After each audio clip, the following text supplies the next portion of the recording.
Minister Pichni, and you can also add a comment on that. Okay. Especially in the Peel region, there are many wage thefts going on by the employers. Minister Pichni, how you make sure that employees or workers, their rights are protected? Because we have seen those protests on the roads because of the wage thefts. Many employers are delaying their wages for months and months. There are many cash job offers. They don't pay checks so that employer don't have to pay the benefits. And labor courts, they are very slow.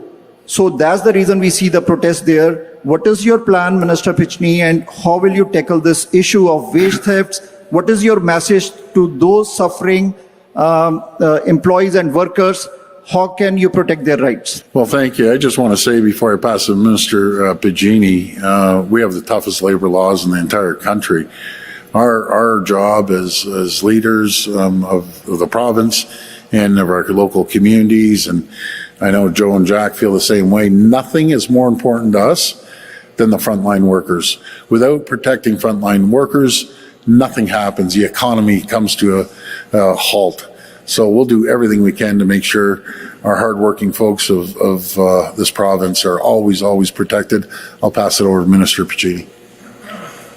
Thanks, Premier, and thank you for the question. As the Premier mentioned, what does that tough sort of labor code look like? I mean, under this government and our Working for Workers bill, we put in place the highest penalties under the Employment Standards Act for those who withhold wages. We've also implemented a regulatory regime and a licensing framework for temporary help agencies, cracking down on what we've seen there.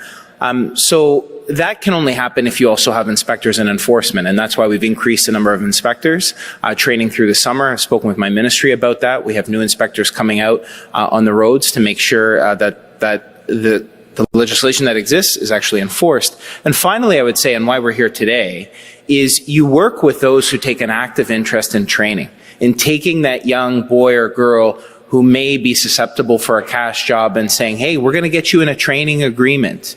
We're going to get you trained, better training, better job with a bigger paycheck. We're going to tie you up with an employer who is invested in your success. And that's, I mean, we have so many employer contractor partners who are here today who are invested in their employees and the skill sets that they get from good training. So, at a very macro level, that's also what we're